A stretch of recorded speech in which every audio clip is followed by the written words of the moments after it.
Top news.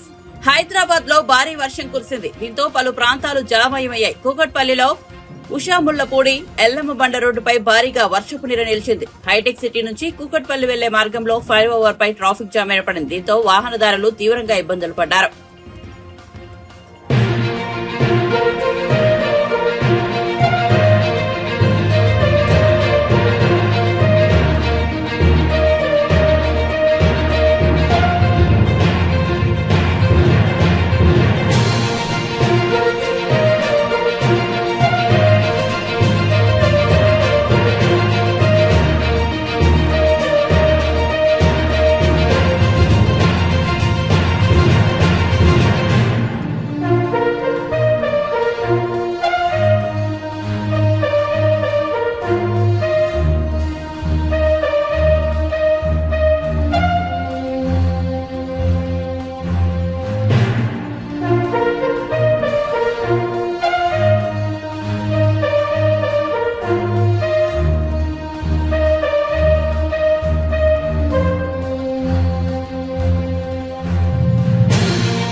AP ముఖ్యమంత్రి YCP అధినేత YS Jaganmohan Reddy తూర్పుగోదావరి జిల్లా రాజానగరం నియోజకవర్గంలోని కోరుకొండ జంక్షన్ లో ఎన్నికల ప్రచార సభకు హాజరయ్యారు.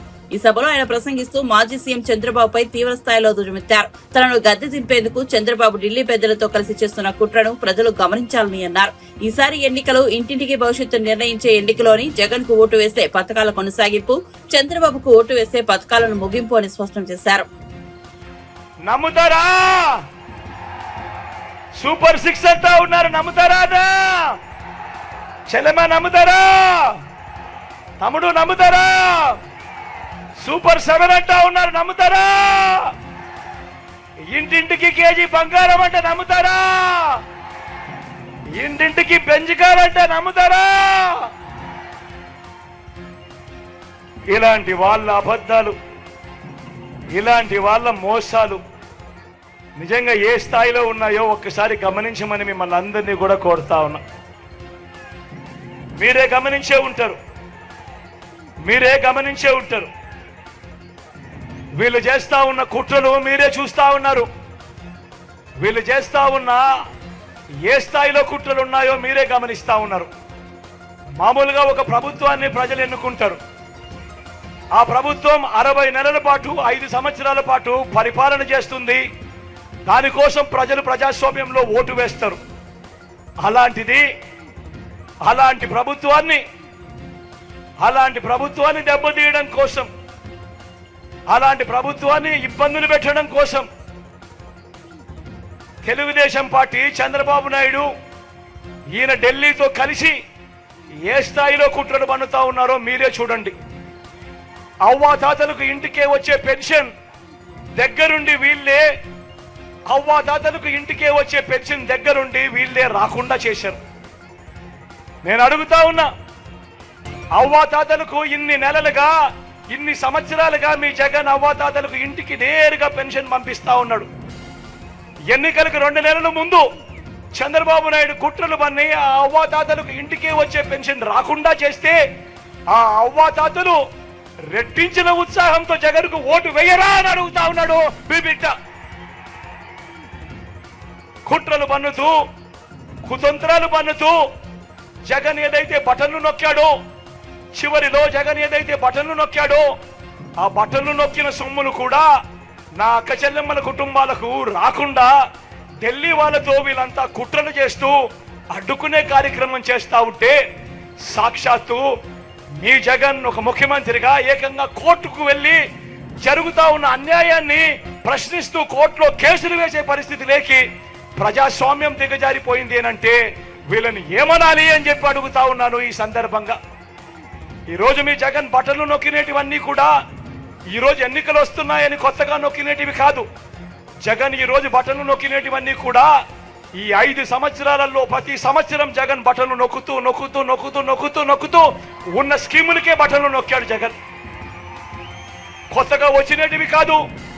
వీటికి అసెంబ్లీలో బడ్జెట్ ద్వారా ఆమోదం కూడా తెలిపినటివి. మరి అటువంటివి 60 నెలల కథ దేవుడెరుగు 57 నెలలు కాకమునిపే జగన్ను కట్టడి చేయడం కోసం ఢిల్లీతో కుట్రలు పన్ని ఆ బటన్లు నొక్కిన సొమ్మును నా అక్క చెల్లెమ్మల కుటుంబాలకు రాకుండా అడ్డు తగిలే దౌర్భాగ్యపు పరిస్థితిలోకి వీళ్ళంతా దిగజారిపోయారు అని అంటే ఆలోచన చేయమని అడుగుతా ఉన్నా. నేను ప్రతి అక్క చెల్లెమ్మకు చెప్తా ఉన్నాను, వారి కుటుంబ సభ్యులకందరికీ కూడా చెప్తా ఉన్నది ఒకటే, ఇన్ని సంవత్సరాలు ఇన్ని నెలలు ఏ పథకం ఎప్పుడు ఇస్తుందో, ఏ పథకం ఎప్పుడు వస్తుందో మొట్టమొదటిసారిగా రాష్ట్ర చరిత్రలో ఎప్పుడు జరగని విధంగా జగన్ ఏకంగా ఒక క్యాలెండర్ ఇచ్చి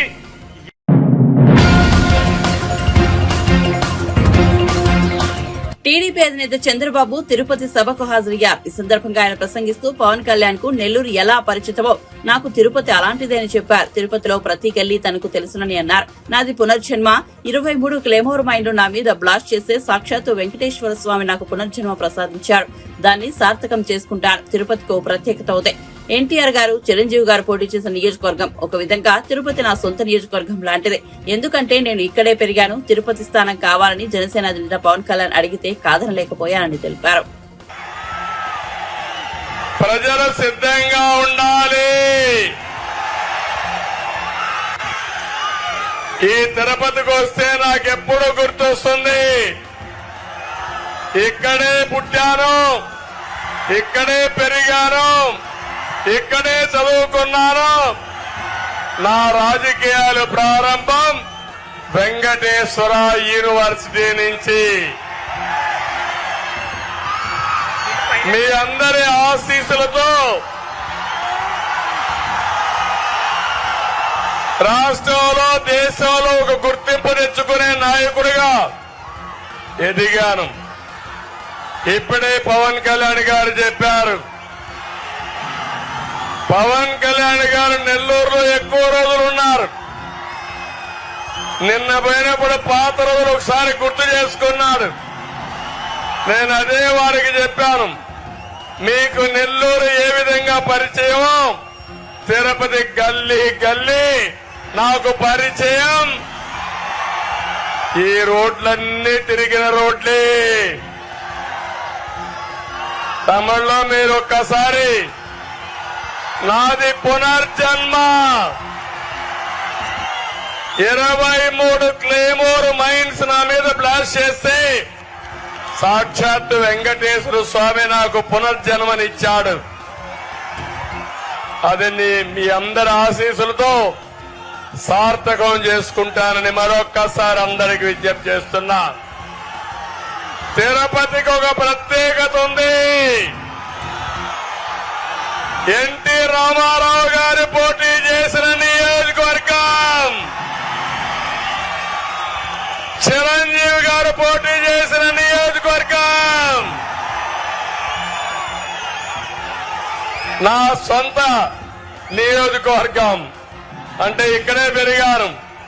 పవన్ కళ్యాణ్ గారు ఒక మాట అడిగారు, ఎట్టి పరిస్థితిలో తిరుపతి కావాలి అంటే నేను కాదనలేకపోయానని మీ అందరికీ విజ్ఞప్తి చేస్తున్నా.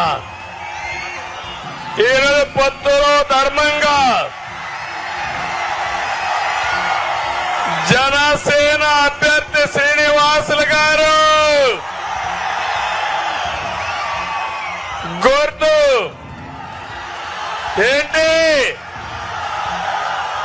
గాజు గ్లాసు. సిద్ధమా తమ్ముళ్ళు? సిద్ధమా తమ్ముళ్ళు? సిద్ధమా తమ్ముళ్ళు? సిద్ధమా ఆడబిడ్డలు? గట్టిగా చెప్పండి, చెప్పండి. ఒకే విషయం చెప్తున్నాను మీకు, ఒక సామాజిక న్యాయానికి కట్టుబడినటువంటి ఈ కూటమి ఇక్కడ చూస్తే శ్రీనివాసులు గారిని పెట్టాం.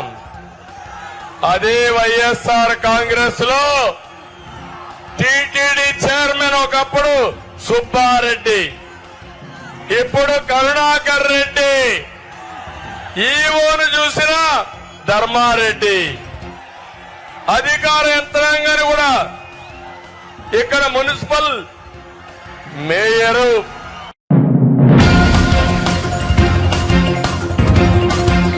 తిరుపతి నగరంలో రోడ్ షో నిర్వహించిన అనంతరం టీడీపీ అధినేత చంద్రబాబు, జనసేన పార్టీ చీఫ్ పవన్ కళ్యాణ్ స్థానిక గాంధీ రోడ్ లో ఏర్పాటు చేసిన సభకు హాజరయ్యారు. ఈ సందర్భంగా పవన్ కళ్యాణ్ ప్రసంగిస్తూ 7 కొండల వారిని గోవిందా గోవిందా అంటూ ప్రారంభించారు. ఇక్కడే పెరిగి గల్లీ గల్లీ తిరిగి స్టూడెంట్ రాజకీయాలు చేసి ఎస్సీ యూనివర్సిటీలో స్టూడెంట్ విభాగానికి అధ్యక్షుడిగా చేసి టీడీపీ ప్రధాన కార్యదర్శిగా చేసి అలిపిరిలో బాంబు పేలుడుతో 16 అడుగుల ఎత్తు నుంచి కింద పడిపోయినా వెంటనే లేచి దుమ్ము దులుపుకొని ముందుకు నడిచిన నేత చంద్రబాబు అని కీర్తించారు. ఆంధ్రప్రదేశ్ రాజకీయాలను ముందునే నడిపిస్తున్న టీడీపీ అధినేతకు అందరి తరపున హృదయపూర్వక నమస్కారాలు తెలుపుతున్నట్టు వెల్లడించారు.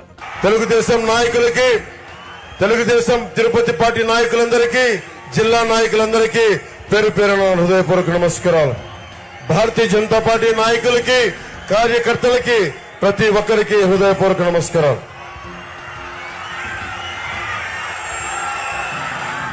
మీకు ఎమ్మెల్యే అభ్యర్థిగా మనందరి కోసం బలంగా వచ్చి చంద్రబాబు గారి మద్దతుతోటి, మేమందరి మద్దతుతోటి, మోదీ గారి మద్దతుతోటి మన తిరుపతి గాజు గ్లాసు గుర్తు మీద జనసేన పార్టీ అభ్యర్థిగా, కూటమి అభ్యర్థిగా జనసేన పార్టీ నుంచి పోటీ చేస్తున్న శ్రీ ఆరణి శ్రీనివాసులు గారిని భారీ మెజారిటీ తోటి మీరు గెలిపిస్తున్నారు. దానికి కృతజ్ఞతలు చెప్పుకోవడానికి వచ్చాను. అలాగే భారతీయ జనతా పార్టీ పార్లమెంట్ అభ్యర్థిగా డాక్టర్ వరప్రసాద్ రావు గారు, నేను వారిని రాజకీయాల్లోకి 2009లో నేనే ఆహ్వానించాను. వారికి కమలం గుర్తు మీద మనస్ఫూర్తిగా మీరందరూ అభిమానంతో పెద్ద ఎత్తు మెజారిటీతో గెలిపించవలసిందిగా కోరుకుంటా ఉన్నాను. అలాగే చంద్రగిరి నియోజకవర్గం పులవర్తి నానిగారికి చంద్రగిరి నియోజకవర్గం నుంచి తెలుస్తా ఉంది మీ అఖండ ప్రేమ. ఎలా గెలిపించబోతారో వారందరికీ నా హృదయపూర్వక మీరు ఆశీస్సులు అందజేయాలి. భారీ మెజారిటీతో గెలిపించాలని కోరుకుంటా ఉన్నాం. కరుణాకర్ రెడ్డి గారు ఉన్నారు ఇక్కడ. మీకు వారి అబ్బాయి కావాలా? మీకు ఎమ్మెల్యేగా కోడి బొచ్చు కూడా అమ్ముకునే వ్యక్తి, నెలకి 20 లక్షలు కోడి బొచ్చు మీద కూడా చేసేవాళ్ళు, కోడి బొచ్చు అమ్ముకునే వాళ్ళు మనకు కావాలా? లేదంటే బలంగా నిలబడి చంద్రబాబు గారి మద్దతుతోటి, జనసేన మద్దతుతోటి, ప్రధాని మోదీ గారి మద్దతుతోటి నిలబడే మనకు ఆరణి శ్రీనివాసులు గారు, మనకి అందరూ నాయకులు సంపూర్ణంగా మద్దతిస్తా ఉన్నారు. నేను మీకు మాటిస్తున్నా, చిరంజీవి గారిని ఆ రోజు గెలిపించారు మీరు. మెగాస్టార్ చిరంజీవి గారిని తిరుపతి ఎమ్మెల్యేగా. చంద్రబాబు గారిని ఒకటే కోరాను, ఇది మేము రక్షించుకుంటాం, తిరుపతి ఆధ్యాత్మికతను రక్షించుకుంటాం, తిరుమల పవిత్రతను రక్షించుకుంటాం, కులాలకి మతాలకి భేదం లేకుండా అందరినీ సంరక్షించుకుంటాం. ఇది కూటమి తరపు నుంచి మీ సంపూర్ణమైన మద్దతు ఇవ్వాలని కోరుకుంటే చాలా పెద్ద మనసుతో చంద్రబాబు గారు అంగీకరించారు. వారికి మీ అందరి సమక్షంలో నా చేతులెత్తి వారికి నా హృదయపూర్వక కృతజ్ఞతలు తెలియజేసుకుంటా ఉన్నా.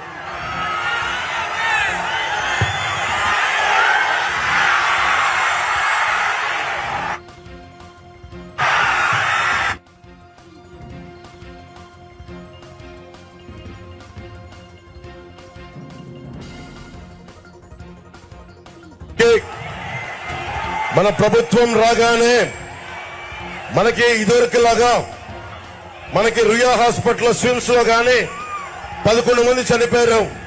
మనకి ఆక్సిజన్ లేకుండా కోవిడ్ సమయంలో అలాంటి దుర్భరమైన పరిస్థితులు రాకుండా 7 కొండల టీటీడీ నిధులన్నీ సంపూర్ణంగా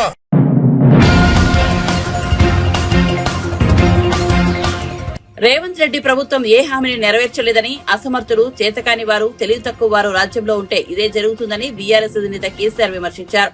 కామారెడ్డిలో బస్సు యాత్రలో పాల్గొన్న కేసీఆర్ మాట్లాడుతూ సీఎం రేవంత్ రెడ్డి హామీ ఇచ్చినట్లుగా 2 లక్షల రూపాయల రుణమాఫీ ఇప్పటి వరకు అమలు కాలేదన్నారు. అయితే దేవుడి మీద బొట్లు, కేసీఆర్ మీద తిట్లు అన్నట్లుగా ముఖ్యమంత్రి తీరు ఉందని మండిపడ్డారు. మహిళలకు 2,500 రూపాయల గ్యారంటీని అమలు చేస్తున్నారా అని నిలదీశారు. 6 గ్యారంటీల్లో ఒకటి పూర్తిగా అమలు చేయడం లేదన్నారు. కనీసం పాత రైతు బంధు కూడా ఇవ్వడం లేదన్నారు. కాంగ్రెస్ నేతలు కూడా అరచేతిలో వైకుంఠం చూపించారని మండిపడ్డారు. యాదగిరి కాడ ఒట్టు, బాసర కాడ ఒట్టు, ఏ ఊరు కదా ఆ ఊరు కాడ ఒట్టు. చేసే సిపాయి ఎవడన్నా ఒట్లు పెట్టుకుంటాడా? అది ఒట్లు పెట్టుకున్నాడు కేసీఆర్ను తిట్టుడు రెండు తప్ప ఇంకో ముచ్చట లేదు. అయితేనేమో దేవుళ్ళ మీద ఒట్లు, లేకపోతే కేసీఆర్ మీద తిట్లు. ఇంతే కదా 5 నెలల బట్టి ఇదే దుకాణం. ఇక మహిళలకు, ఆడబిడ్డలకు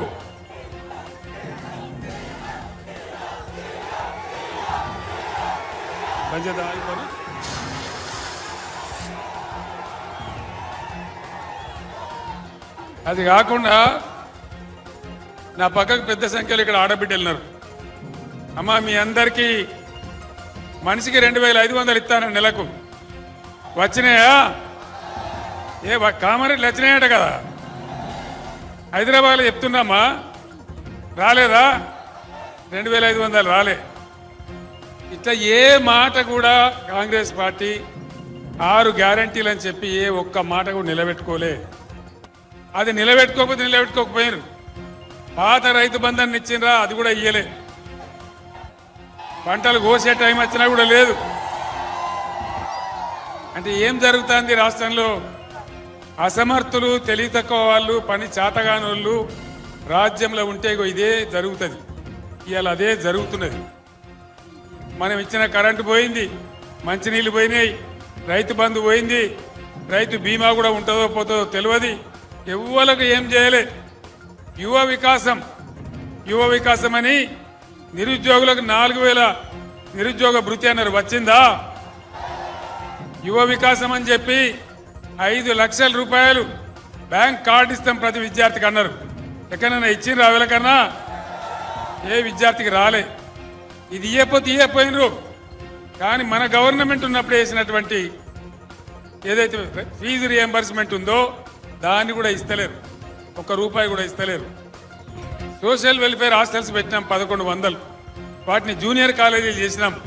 అక్కడ పిల్లలకు అన్నం కూడా సరిగ్గా పెడతలేరు. 125 స్కూళ్లలో కలుషిత ఆహారం తిని విద్యార్థులు హాస్పిటల్ల పాలవుతా ఉన్నారు. ఏం జరుగుతూ ఉంది? 5 నెలలనే ఇంత ఆగమాగం ఉంటుందా? కేసీఆర్ పోగానే కట్క బంద్ చేసినట్టే కరెంటు బంద్ అవుతుందా? నల్లాలు బంద్ అవుతాయా?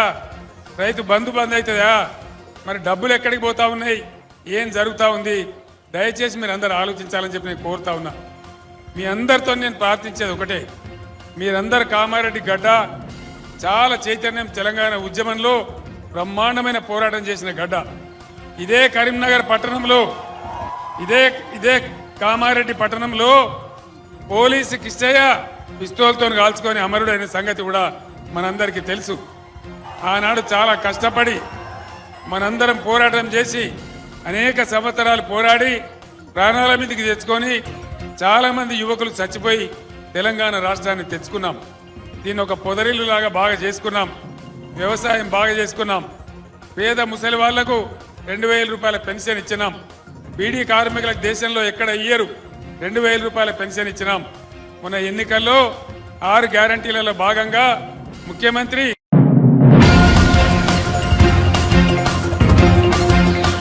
అధికారంలోకి వచ్చిన 3 నెలలకే తమ ప్రభుత్వం పడిపోతుందని కేసీఆర్ అంటున్నారని, కానీ సీఎం పదవి నుంచి దిగిపోవడానికి తాను అల్లాటప్పగా రాలేదని ముఖ్యమంత్రి రేవంత్ రెడ్డి అన్నారు. ఉద్యమం పేరు చెప్పి పిల్లలను చెప్పి తానేమీ పదవిలోకి రాలేదని ఎత్తిపుచ్చారు. మంగళవారం నాడు హన్మకొండలో రేవంత్ రెడ్డి ఎన్నికల ప్రచారం నిర్వహించారు. ఈ సందర్భంగా మాట్లాడుతూ 10 ఏళ్లు విధ్వంసం సృష్టించిన కేసీఆర్ మళ్లీ వచ్చి ఓట్లు అడుగుతున్నారని మండిపడ్డారు. అసెంబ్లీ ఎన్నికల్లో ఓటమి తర్వాత కేసీఆర్ లో మార్పు వస్తుందని భావించామని, రైతులకు క్షమాపణ చెప్పిన తర్వాత ఓట్లు అడుగుతారని భావించామని, కానీ అదేది జరగలేదన్నారు. పైగా 3 నెలలకే తమ ప్రభుత్వం పడిపోతుందని వ్యాఖ్యలు చేశారని ఆగ్రహం వ్యక్తం చేశారు. కుర్చీలోకి 10 ఏళ్లు కష్టపడి కొట్లాడి లక్షలాది మంది కాంగ్రెస్ పార్టీ కార్యకర్తలు,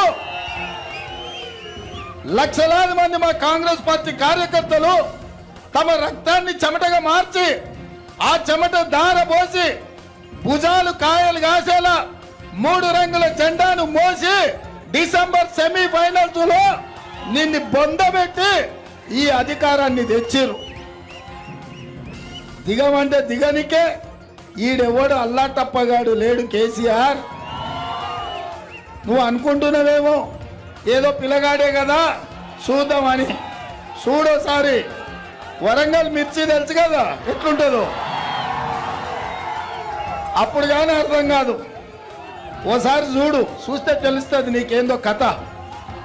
ఆయన బస్సు యాత్ర మొత్తం చూసిన, మామనగర్ పోయిండు, నాగర్ కర్నూలు పోయిండు, మిర్యాలగూడ పోయిండు, భువనగిరి పోయిండు, ఇంకా సూర్యాపేట పోయిండు. ఆయన వ్యవహారం చూస్తే వెనకడికి ఎవడో తిక్కలోడు తిరునాళ్ళకు పోతానంట, వానికి ఎక్కనిక్క దిగనిక్కనే సరిపోయిందంట, చూసింది ఏంది లేదంట.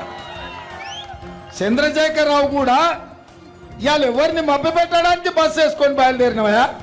10 ఏళ్ళు నువ్వే కదా ఉన్నది. నీ దుర్మార్గానికే కదా తెలంగాణ బలైపోయింది. నీ అన్యాయంతోనే కదా 2 లక్షల ఖాళీలు ప్రభుత్వంలో పడావు పడ్డాయి.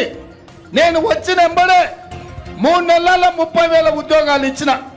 ఎవడన్నా తలమాచినోడు యాడిచ్చినాం అంటాడేమో అని ఎల్బీ స్టేడియంకు 30,000 మంది నిరుద్యోగులనే కాదు వాళ్ళ తల్లిదండ్రులను పిలిచి వాళ్ళ కళ్ళల్లో ఆనందం చూసి వాళ్ళకు నియామక పత్రాలు నేనే స్వయంగా చేతికిచ్చిన. నేను వచ్చిన 48 గంటల్లోనే మా ఆడబిడ్డల కళ్ళల్లో ఆనందం చూడాలని ఆర్టీసీ బస్సులో ఉచిత ప్రయాణం కల్పిస్తే ఇవాళకి దాదాపుగా 40 కోట్ల మంది ఆడబిడ్డలు ఆర్టీసీ బస్సులో ఉచితంగా ప్రయాణాన్ని పొందిండ్రు. అదేవిధంగా 40 లక్షల కుటుంబాలకు 500 రూపాయలకే ఇవాళ సిలిండర్ వాళ్ళ ఇంటికి చేరుస్తున్నాం. దాదాపుగా 50 లక్షల కుటుంబాలకు, పేదవాళ్లకు, తెల్ల రేషన్ కార్డు ఉన్నోళ్లకు 200 యూనిట్లు ఇవాళ ఉచితంగా కరెంట్ ఇస్తున్నాం. 4.5 లక్షల ఇందిరమ్మ ఇండ్లు 22,500 కోట్లతోటి ప్రతి నియోజకవర్గానికి 3,500 మంది పేదలకు 5 లక్షల రూపాయల చొప్పున ఉచితంగా ఇవ్వాలి అని ఇవాళ మా ప్రభుత్వం మంజూరు చేసింది. రాజీవ్ ఆరోగ్యశ్రీతోని 10 లక్షల రూపాయలు ఉచిత వైద్యానికి అందిస్తున్నాం. అత్యంత ముఖ్యమైన బీసీ జనాభా, రాష్ట్రంలో ఉన్న బీసీల జనాభాను మొత్తం లెక్క కట్టి కులాల వారిగా లెక్క తీసి వాళ్ళ దామాష ప్రకారం రిజర్వేషన్లు పెంచాలి, వాళ్లకు నిధులు ఇవ్వాలని నిర్ణయం చేసినాం. 100 రోజుల్లో ఇన్ని పనులు చేసిన నన్ను దిగిపోమంటున్నావు. మరి 10 ఏళ్ళు ఢిల్లీలో గద్దె మీద ఉన్న మోడీ గురించి మాట్లాడినవా ఎప్పుడన్నా? నువ్వు అడగకపోవడం వల్లే కదా, నువ్వు అమ్ముడు పోవడం వల్లనే కదా, నువ్వు మోడీ కాళ్ళ దగ్గర తెలంగాణ తాకట్టు పెట్టినందుకే కదా వరంగల్కు రైల్వే కోచ్ ఫ్యాక్టరీ రాలే, ఖమ్మంకు ఉక్కు కర్మాగారం రాలే, ఐటీఐఆర్ కారిడార్ రాలే. 10 ఏళ్ళున్న మోడేమో 400 సీట్లు గెలవాలనంట.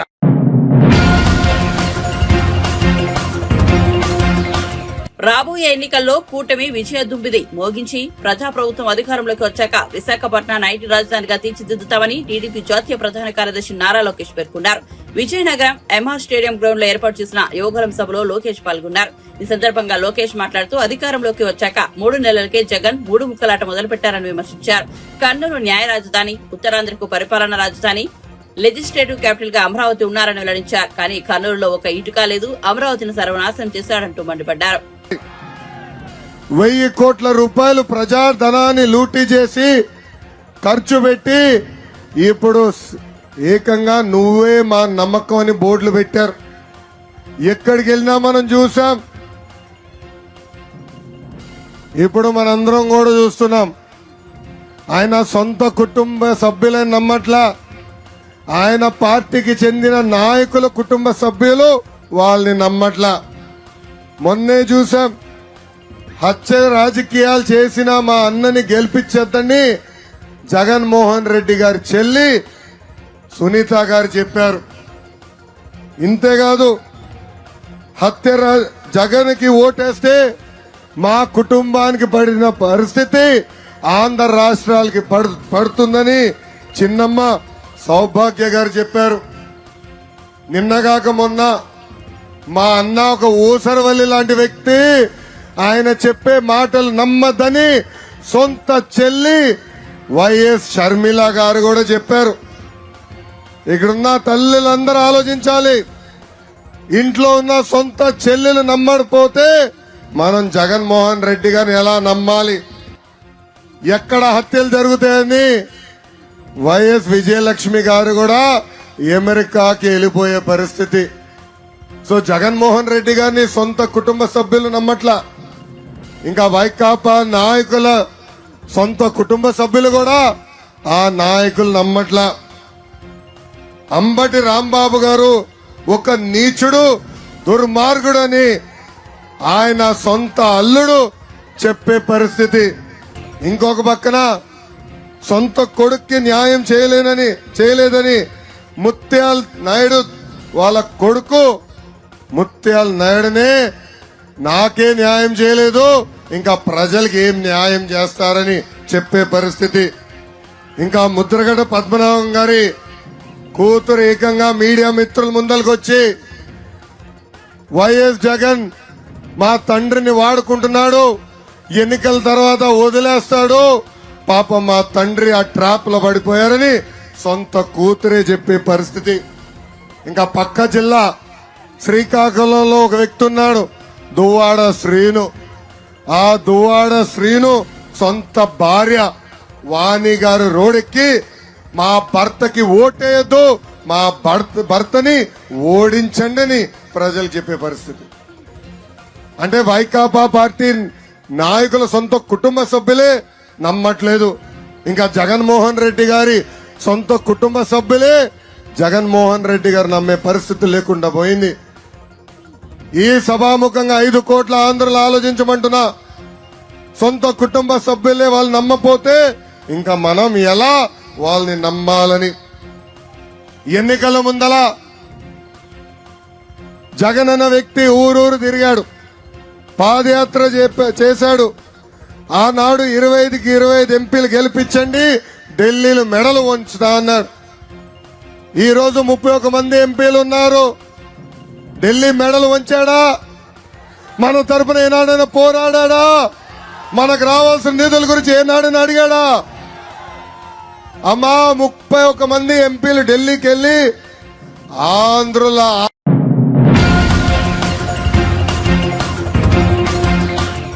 4 ఏళ్లుగా తన పిల్లల్ని తనకు దూరం చేశారని మామ అంబటి రాంబాబుపై అల్లుడు గౌతమ్ ఆగ్రహం వ్యక్తం చేశారు. మంత్రి అంబటి వ్యాఖ్యలపై ఆయన స్పందిస్తూ ఓ వీడియో విడుదల చేశారు. తన తండ్రి చివరి గడియల్లో మనవడిని మనవరాలని చూడాలని వేడుకున్న జాలి చూపని వ్యక్తి అంబటి రాంబాబు అని పేర్కొన్నారు. దాంతో ఇసు అంత మంచితనం కూడా ఉంటే బాగుండేది. బట్ ఆయన ఏం మాట్లాడారంటే 4 సంవత్సరాల నుంచి తన మనవడు మనవరాలు ఆయన దగ్గరే ఉంటున్నారని, వాళ్ళని ఆర్థికంగా ఈయనే జాగ్రత్తగా చూసుకుంటున్నారని, అల్లుడైన నేను ఎటువంటి ఆర్థిక సహాయం చేయట్లేదని, ఇవన్నీ చేయటం వల్ల దుర్మార్గుడిని అయితే గీతే నేనే అవుతాను తప్ప ఆయన కాడని మంచి వాగ్దాటిలో చెప్పారు. ఏదైనా దాన్ని ఒప్పుకోవాలి, ఆ స్కిల్ని ఒప్పుకోవాలి. ప్లస్ నా వెనకాల మోడీ గారు, పవన్ కళ్యాణ్ గారు, చంద్రబాబు నాయుడు గారు ఉండి చేయిస్తున్నారని చెప్పారు. ఇప్పుడు ఇది నేను మీకు 2023 మార్చ్ 3 పంపించిన వీడియో చూడండి.